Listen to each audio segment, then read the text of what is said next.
Hello guys, welcome back to another video. Yes, I am reviewing the book of Boba Fett. Yes, I have the Black Series helmet from Hannah. This was for my birthday. I haven't actually showed you guys. It also, if you put this down here, you press this button, it has lights on there and also has like a little sensor you can kind of see there, yeah.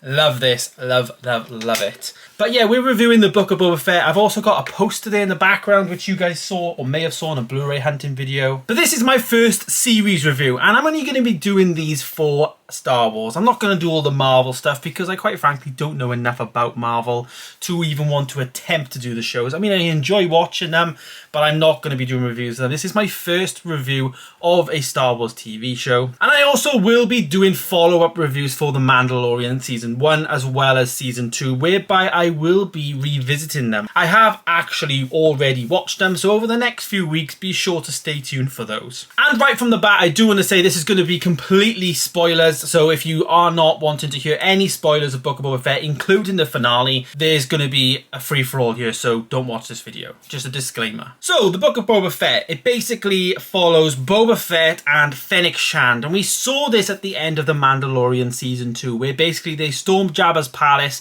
and they basically took it for themselves. And, you know, everyone was pretty hyped, you know, we're going to get Boba, and, you know, like we got in Mandalorian Season 2, we actually got Boba without his armor, or wanting to get his armor back, because obviously Mando had it, etc. And yeah, they really did set it up, and it kind of does link back to The Mandalorian. How the show started, though, obviously, it immediately started with Boba Fett being inside the Sarlacc pit, and I really liked this story, the fact that he got himself out, you know, and, you know, he risen through the sand and put his hand through the sand and came out and basically crawled out of the pit.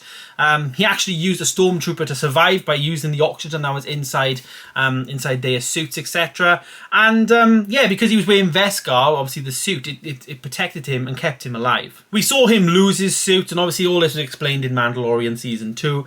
But we saw him lose his suit to the Jawas, but we also actually saw that happen. Like, he was basically unconscious and the Jawas just took it from him, which, you know, I mean, he probably was zoned out and spaced out, but, you know, I feel like he could have put up a fight. But we don't actually know how long he was actually in the Sarlacc for. That was never actually revealed. In a nutshell, he is in Tatooine and wanting to take over, you know, the crime area of Tatooine and the syndicate, you know, and start his own crime syndicate and protect Mos Espa and replace Jabba, you know, and, you know, all that was great. We had good stuff happening there. I really enjoyed all the stuff with the Pikes. I think they well and truly involved them really well, them being, you know, the spice and the spice trade going across. And obviously we saw in his backstory, where I really liked his backstory with the Tuscans, and we kind of knew that he was part of the Tuscan tribe based on The Mandalorian Season 2, but to see it all fully fledged out, from becoming like a prisoner to then saving them, and then becoming one of the tribe. And I really liked how Boba Fett was, I guess, initially in the film was just like this guy in the background who would never talk, mysterious, don't really know much about him. But then I really liked how Boba just understands the importance of family now. Like, he knows that he can't survive on his own, or he can only survive on his own for so long.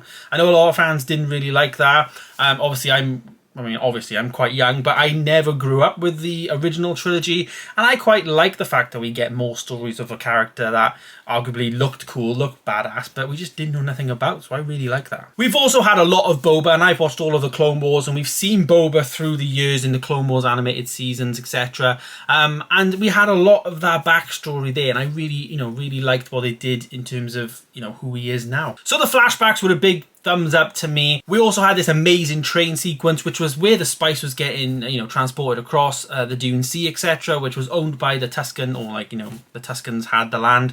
And yeah, I really liked that. And then they kind of they linked that back to the crime syndicate story, obviously, with, you know, the Pikes are no longer welcome here. There was also plenty of cameos in the storyline, and I really liked Cad Bane's outfit, look, everything. As I say, I'm a big Clone Wars guy, and also Bad Batch recently we've seen him in, and I really love Cad Bane. He is one of my favourite Star Wars characters, you know, out there, and I think he just looks brilliant. He was just done really well on live action. I will say in the finale, I just feel like the end of it was a bit meh.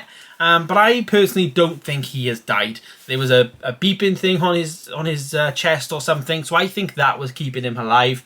Who knows? But I personally don't think he's dead. You know, we'll have to wait and see, I guess. There has been a lot of criticism with the show because it started off with Boba Fett. We also had a lot of like the flashback stuff. But then episode 5 was basically The Mandalorian season 3. And I was all for this. We had the Naboo fighter, the fact that he replaced his ship with the Naboo N1 starfighter, which just looked amazing. And then he did the pod racing scene. I just was losing my mind. And then when we actually got to see him go to see Luke and Grogu, and then Ahsoka showed up. We had R2. That whole episode was just amazing. Flashbacks to Order 66. Like, I was losing my mind. We had Yoda's lightsaber appear. It was just endless things. And then I think that episode was also Cad Bane. It was just insane, that episode, directed by Dave Filoni, and for me that was the episode of the season, which wasn't Boba Fett. You know, I think we saw maybe Boba Fett at the very end, or we never saw him at all. We didn't see him for like 2 episodes really, which a lot of people are criticising, but I'm all for it because the way Star Wars, I think, is telling the story is it's one continuous story. You know, Mandalorian season 1, season 2, and the Book of Boba Fett season 1 very easily could have just been Star Wars, you know, the end of the Empire or something. Season 1, 2, and 3. It's just the same story. And I like that's what they're doing, because what they do with like things like Marvel, I get really confused by it. So if they're going to go down that route eventually, I'm going to be losing my mind. Whereas this route, it just feels more of one continuous story from start to finish with, you know, they're like books, so obviously chapter 1, chapter 2, and it just continues on like that. So all in all, I really enjoyed the Book of Boba Fett. I don't think it is as good as The Mandalorian, especially season 2. That for me is like the best Star Wars show on Disney Plus right now, but I really enjoyed it. I really liked seeing more of Boba Fett. Tamora Morrison I thought was brilliant. Fennec Shand was just incredible, and also we got to see Grogu and all those guys as well. So the fact that we got to see all this in 6 episodes, I've had a great time with it. I cannot wait to watch it all the way through again, like back to back, because I found out with Mandalorian, it's made my experience much better than watching it week by week. So I'm really excited to be doing that. But my rating, what am I going to rate this out of 10? Obviously, it's going to be a high score, but I'm going to give it a 7 out of 10. It's a high score. I loved the show. There was some flaws in it. I wanted to see a bit more Boba, but I'm also all for this one continuous story that's being told.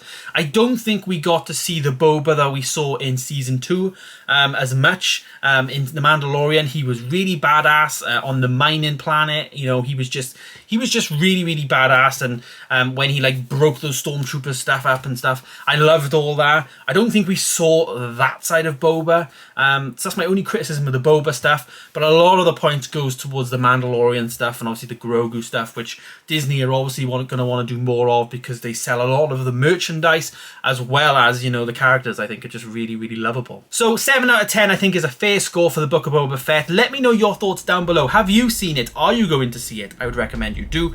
Thank you guys so much for watching. I hope you enjoyed my first Star Wars series review, and of course I will see you in the next one. Goodbye.